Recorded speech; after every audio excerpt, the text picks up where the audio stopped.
Hello, one and all. This is my review of Ascendance Bookworm, Part 5, Volume 5. And after this volume, I think we can all agree that the entire royal family needs to freaking die. Or at the very least, get locked up in a tower for the rest of their natural lives. Because holy mother of God above, do they suck. All of them. Like, seriously, I can understand, like, oh, they're working on a bigger scale than mine. They're trying to save the country as a whole, blah, blah, blah.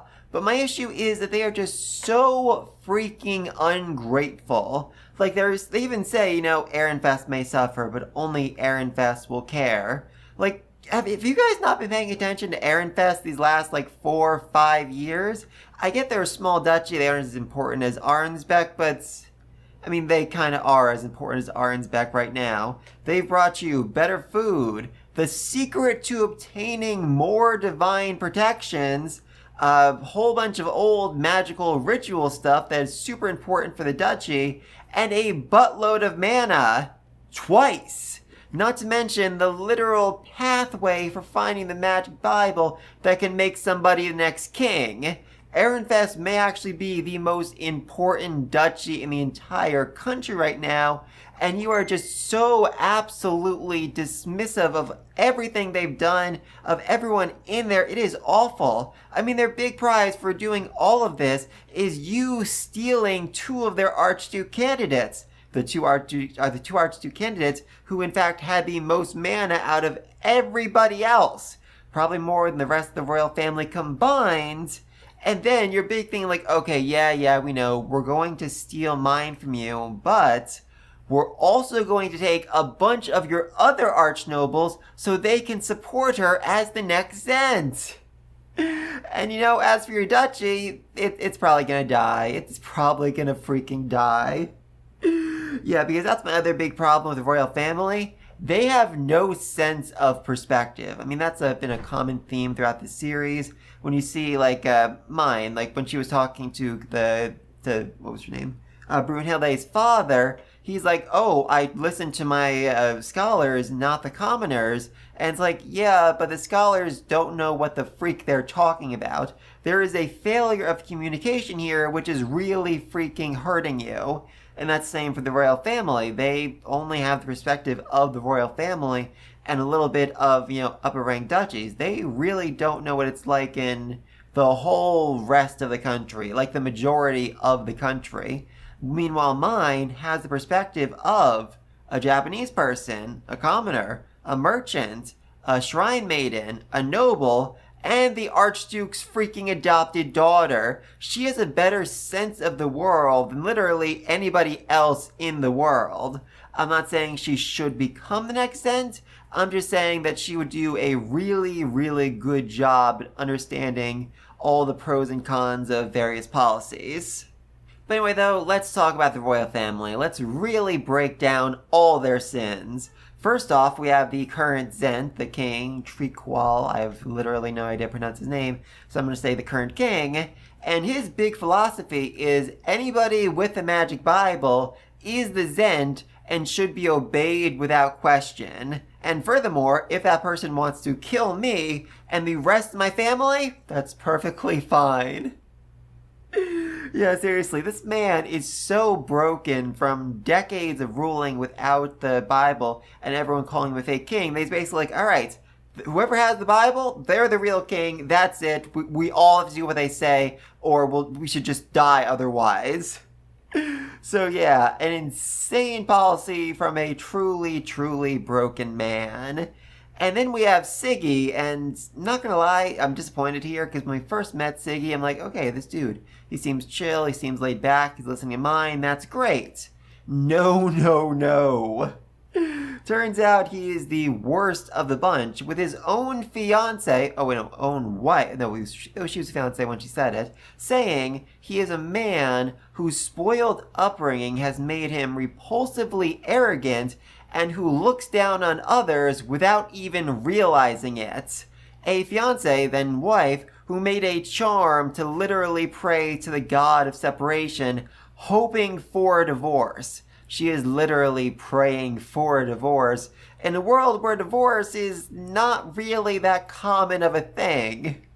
And the most terrifying part of all of this is that she is actually rooting for Detland to become the next Zent, because then at least the marriage will be annulled, which is troubling, very, very troubling. But also, really kind of funny considering the fact that Detland's whole thing was, oh, I'm going to forcibly marry Siggy or Anastasius because their wives were rude to me once at a party.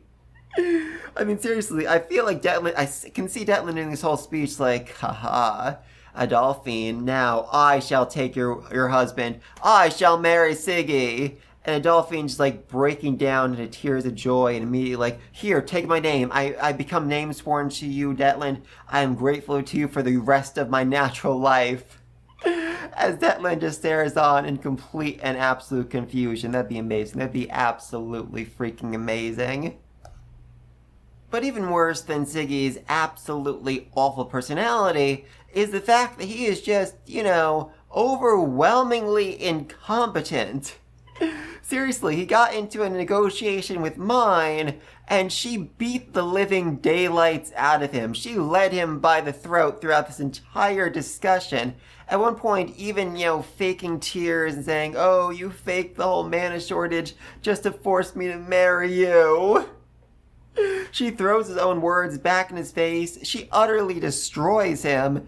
And, God, Bub, this part made me lose all hope this man could ever become a good king. When Myne's like, I'm in charge of the temple, he's like, but you are a child. You must have an adult guardian who oversees your work. And Myne's like, yeah, I freaking did. And you sent him off to Arnsback. Now shut up before I start crushing you. God, she was mad. She was so freaking mad, and it was beautiful. And she basically got everything she wanted out of this conversation, except the library, which, turns out Siggy doesn't actually own a single freaking book, making him the worst possible choice for Myne to marry, and actually building a library equivalent to Ferdinand's would have literally bankrupted the country, which just... How? How was Ferdinand that freaking rich that he owns a library that even the royal family could not replicate? I know he had a lot of, devices and whatnot that he built and sold, but that is insane. That is genuinely, genuinely insane. But anyway, though, after this conversation, this whole thing leads to Myne saying that, Siggy is the biggest disappointment of her life. Which is really saying something, because Myne died like the day she got a job as a librarian by being crushed by books, and then woke up in a new world where nobody could actually freaking read. Holy mother of God above. That is sad. That is really sad. Oh, though Siggy's response is even better, as he lost all confidence in how other people saw the royal family. And when he reported it to the royal family, they all cradled their heads in agony. I love it. I absolutely love that Myne broke the royal family. Beautiful. Absolutely beautiful. But anyway, though, speaking of royal family, we also have Anastasius and Eglantine. And I'm listing these two as a pair because, honestly, I don't hate Anastasius all that much. I mean, yes, he kind of forced Myne to, circle the temples, kind of forced Myne to marry his brother, but at the same time, once it was over, he realized, okay, so I messed up. I clearly crossed some lines here, and I lost myself. I forgot that you don't share, noble common sense, and that I kind of broke your mind and led you to have a whole, mental breakdown right here. And while he couldn't apologize directly, he did heal her, which is like the royal equivalent of apologizing. He gave mana to her, even though his mana belongs to the country as a whole. And clearly, with all this, his main focus was on Eglantine, making sure that she didn't need to live through another civil war. He was just trying to help his wife. So I can't really hate him that much for it. Eglantine, on the other hand, I can hate her. I can absolutely freaking hate her Because not at any one point is she really honest with Myne during this. Like, once, it's decided, okay, Myne's gonna circle the temples, all that, she is just so condescending, smiling, giggling, like, oh, Myne, you're a little girl having a temper tantrum. That's so cute. And that sickened me. That absolutely sickened me.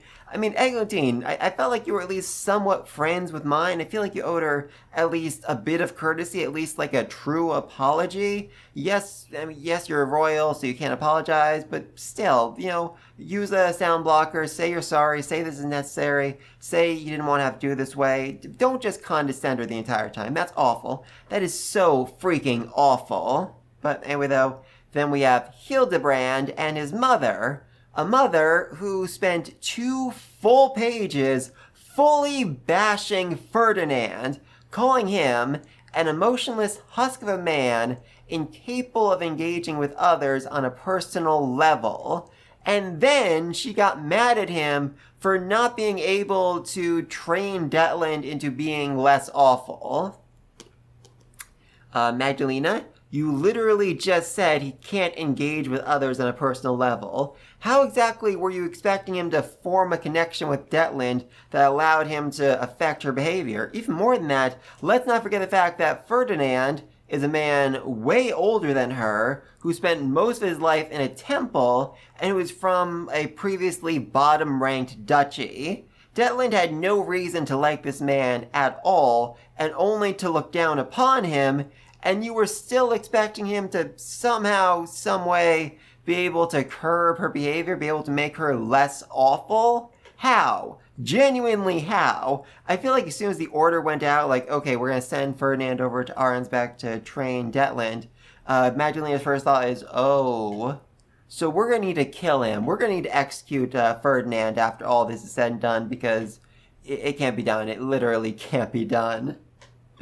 God, I'm mad. I'm actually kind of mad about that. But anyway, though, then Hildebrand, it was pretty obvious back in Part 5, Volume 1, that Rowblith, the Knight Commander, was tricking him, manipulating him. But this volume just set it in stone, 100%. It is clear that's what's freaking happening. Especially since the volume literally ended super ominously with Rowblith asking his wife about Schlaftrum's flowers, which are used to make the drug that was used on his very soldiers and on the Veronica faction, meaning there's now a connection between Georgine and Rowblith, the Knight Commander, and that's very concerning. And also, I think we can all agree, there's a very, very good chance that Rowblith just killed his wife, because despite, her investigating all of that, she can't actually tell him about any of that because she signed a vow of secrecy.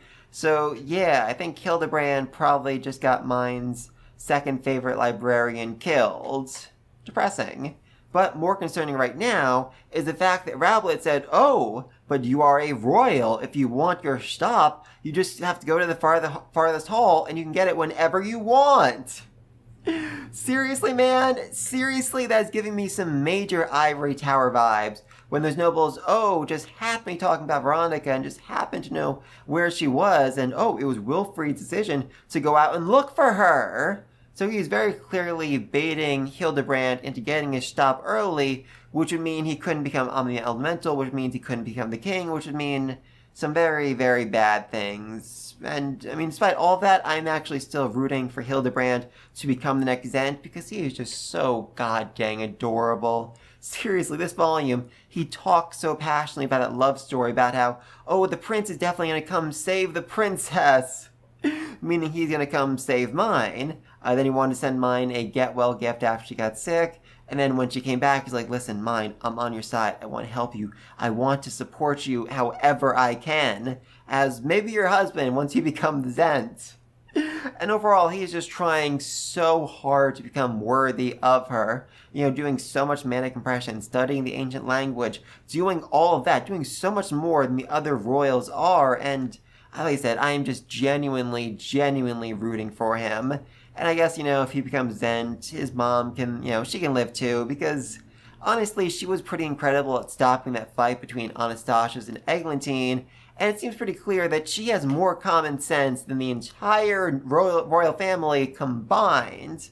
And yes, she absolutely overwhelmingly hates Ferdinand, but I also think that makes a lot of sense. I mean, how much time did she actually spend with the man? Did she ever actually see his human side before her duchy basically said, hey, you're going to marry this dude from one of the lowest ranked duchies in the country because we like him and want to play dinner with him? So yeah, she has a lot of reason not to like him, and I understand that. But anyway though, speaking of Magdalena, she declared quite proudly that she is gonna murder Detland! Yay!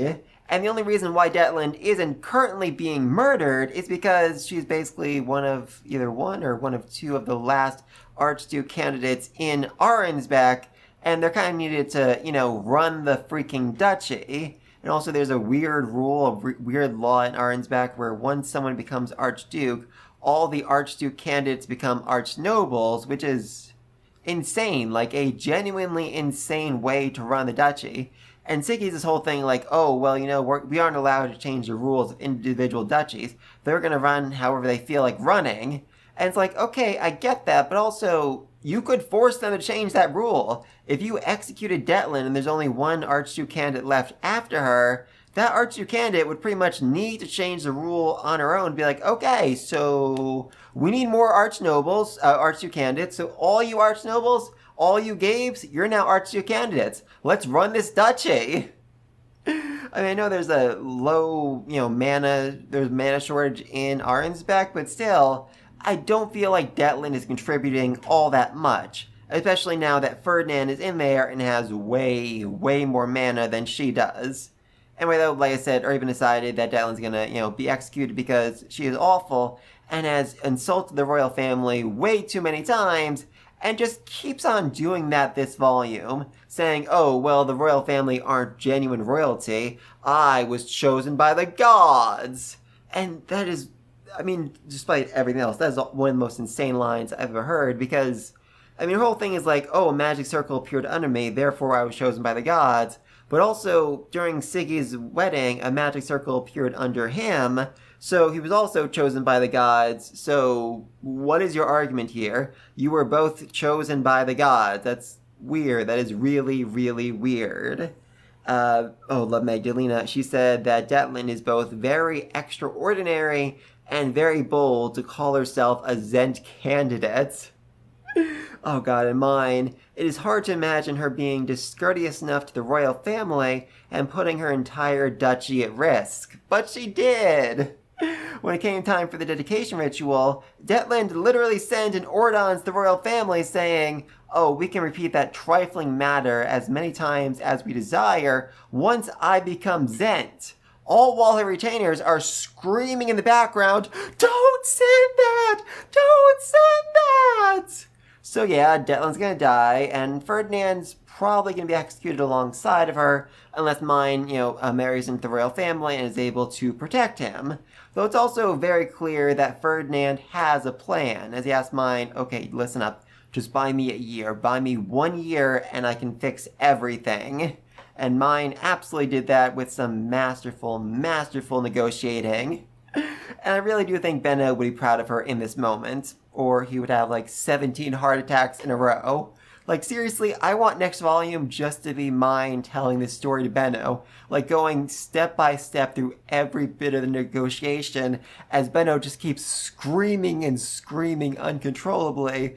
And then when she's done, Benno's like, you did a good job. I gotta say, you did a very good job, but please never tell me a story like that again or I will die. God, I hope to see that. But anyway, though, there's also a very weird disconnect this volume, as the first, 3 to 4 chapters are all about Myne and Wilfried's relationship, as Wilfried has, basically given up on becoming the next Archduke, and is doing, essentially, no work whatsoever, while also spreading rumors that Myne was in love with Ferdinand, and this all leads to Grandpa Beyond Faustus basically saying, okay, you know what, this kid is utterly and completely unfit to rule. And so Sylvester tries to pop in, like, okay, listen up. You guys need to repair your relationship. Unfortunately, though, there is a very, very big difference between how Myne, Sylvester, and Wilfried imagine showing care for another person. For example, when Sylvester is escorting Myne out from the library, Myne's like, wow, this is the first time anybody's ever escorted me like that. And Sylvester loses his goddamn freaking mind because he's like, Wilfried isn't escorting you? What the freak is wrong with that kid of mine? I escorted Florentia everywhere. That's what fiancés are supposed to do. What the freak is going on? Because that's how he showed affection. Meanwhile, Myne showed affection to Ferdinand by sending a bunch of Ordons as being like, hey buddy, how you doing? Are you eating? Are you drinking? Are you taking care of yourself? Are you getting plenty of work done? And when she tries to do that to Wilfried, he loses his freaking mind. He's like, why is she nagging me so much? Why is she pushing me to get so much work done? What is going on here? But at the same time, it does feel like he did appreciate that on a certain level, because when Myne was leaving for the academy, he's like, okay, hey, listen, be careful with the royal family, all of that. So, I don't know. I don't really know what to make of that. And it gets even weirder because after that, when Myne says, you work hard too, otherwise Charlotte or Melchior might surpass you, and then Wilfried flashes her like a cynical smile? Does that mean like he's planning on sabotaging them? Does that mean that he feels like they can't compare to him even if they like try really hard? Does that mean that he wants them to surpass him because he's just like fully and completely given up? I don't know. I really don't know what to make of that. And it doesn't really matter because after that they basically decide to, okay, you know what? Let's ignore Wilfried moving forward. Myne, tries to bring him in like, hey, he's my fiancé, he's part of this. Shouldn't we talk to him? And Sylvester basically says, yeah, no, because there is a 90% chance he is going to cause a scene, and I can't deal with that right now. I need to deal with you and this whole thing, the royal family, all of that instead. Yeah, and the line he says next is weird. He'll need to accept whatever happens, but that shouldn't be a problem. As his parents, we decide who he marries. With Myne, saying a little bit later on, at least Wilfried gets to stay with his loving family, but yeah, I think they're both being incredibly optimistic about the situation. The only reason, literally the only reason why Wilfried was allowed to become the next Archduke was because he was engaged to Myne, who was just such an amazing candidate that she raised his value by association. But without Myne, Wilfried is a convicted criminal raised by Veronica in a duchy where most people in power really truly hate Veronica and hate him by association. So yeah, there's a very good chance, well, there's a 100% chance that Wilfried is not going to become the next Archduke, and there's a very good chance that the Lyskang faction will either kill him or try to send him to the Ivory Tower. So yeah, I feel like that's going to be a problem next volume. A really, really big problem. But anyway, though, going back to Sylvester, just, oh my god, above this line. This one part in the volume just really hit me in the heartstrings so much. Myne basically says, Sylvester, you protected me, you protected my family. If you continue to protect those that I care about, I will obey any decision that you make as the Archduke. And Sylvester is just so heartbroken by all this, knowing that he can't protect Myne, knowing that he can't keep Myne with him in Ehrenfest with those who care about her and love her, and that he's going to be forced to send her to the sovereignty. And Myne's line is one of my favorite lines in this entire series. His frustration betrayed his love for me, and I basked in the joy of that realization. Oh, God above. Myne sees how hurt Sylvester is about all of this, and she realizes, oh dang, dude actually does love me. Awesome. I love you, Myne. I absolutely freaking love you. But anyway, though, speaking about love, let's talk about Myne and Ferdinand, because even if their relationship isn't romantic, please, God above, don't let it be romantic, it's also important to acknowledge that Myne truly does care about the man. I think she even says as much she cares about Luz or Thule, which is really, really saying something, considering how much Myne has done for her family. That means she truly and overwhelmingly values Ferdinand. And when she found out from the royal family that Ferdinand would probably be executed alongside Detland, she was desperate to save him, desperate to sacrifice her own happiness to ensure that he was okay. And so when she was finally faced with the door that led to the magic Bible that would let her become Zent, let her save Ferdinand, and she was denied, rejected because she was not a member of the royal family, she lost her mind. She despaired, she screamed, she hit it again and again and again until her charms popped, until her hands were burnt and bleeding, until the Schumels almost freaking murdered her. And seriously, this is one of the most depressing, sad, heartbreaking illustrations I've seen in this entire series. Oh, I love it so much. So, yeah, that kind of just like completely and utterly broke Myne and just really goes to show how much she cares about him, how much she's willing to sacrifice for him. I mean, for God's sake, she's willing to marry a man who does not own a single freaking book. That is awful. That is so overwhelmingly awful, and I hate it. But anyway, though, speaking of things I hate, there's one thing about this volume that just really ticked me off because it felt like such bad writing. Okay, so like when they're in the archives looking for information about how to get the magic Bible, Detlin just happens to show up, and they just happen to hide outside, and they just happen to stumble across the shrine, which just happens to be the key to getting the magic Bible. What the freak? That is too much of a coincidence and it makes no sense. And this irks me because there are so many better ways to do it. Like, what if they, while they were in the archives, like, hey, there's something here about these shrines. That's interesting. We should check that out at some point. And then Detlin shows up and like, all right, well, while we're outside, why don't we go check out the shrine? Or another way is, turns out Anastasius was in fact the one who drew Detlin to the library. Why don't they add on top of that? What if, Anastasius figured out something about the shrines being important, and so he drew Detlin in not only to, see if Myne understood the reference to Schlaftrum's flowers, but also to get Myne outside, and then he could suggest, hey, why don't we go check out this shrine thing? Like, if it had been a trap that he led Myne into, that would have made so much sense. But instead, it's just like this random string of coincidences that lead to Myne becoming the next Zent candidate, and it's weird. It is really, really weird. I wasn't a big fan of that, and it's also just because, the writing in the series is really good with characters and storylines just intersecting so perfectly, but this just felt like really lazy writing, and I was not a fan of it. But anyway, I don't like ending on a downer, so let's talk about some other things I did love. During the wedding, Myne opened up the Bible, and Frau Alarm shrieked, meaning Frau Alarm thought the Bible was fake, meaning this does confirm the fact that she thought that Myne had the fake poisoned Bible all this time, and now knows she didn't. Now knows that Myne is not dying, I guess. Or maybe thinks that Myne got a fake Bible after finding out the Bible she had was a fake. I don't know. So, yeah, clearly Frau Alarm is in the know with Georgine and was part of the plan to kill Myne. Or I guess maybe Georgine was basically like, hey, by the way, I poisoned Myne. Let me know if she starts showing symptoms so that I can figure out what to do when she dies. That would make some sense. Oh, God above. Then we had Damuel saying to Myne, you've certainly gotten heavier.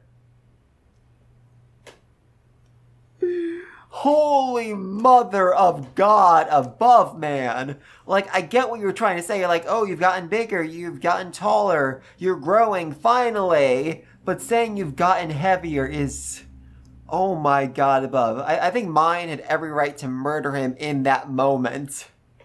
He is such an awkward man, and yet Feline is still in love with him. And Myne finally freaking realized that.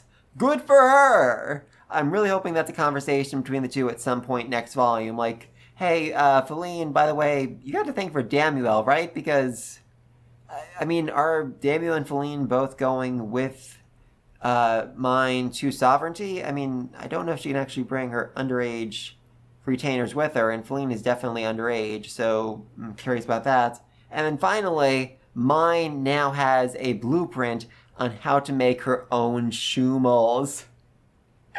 Myne is going to have her own library full of these little bunnies that go around and organize books for her. Huzzah! First things first, she has to figure out a way to get a library, even though her future husband said she can't have one.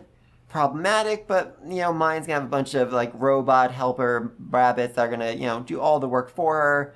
Plus, she still has the deposit system that she set up, meaning that she gets a copy of every book printed in Ehrenfest, and they're all going to get sent to Sovereignty. There's going to be a delay, but she's still going to get all those books, so she'll have a library before long. She will absolutely have a library before long. Good for her, but please let me think about this volume.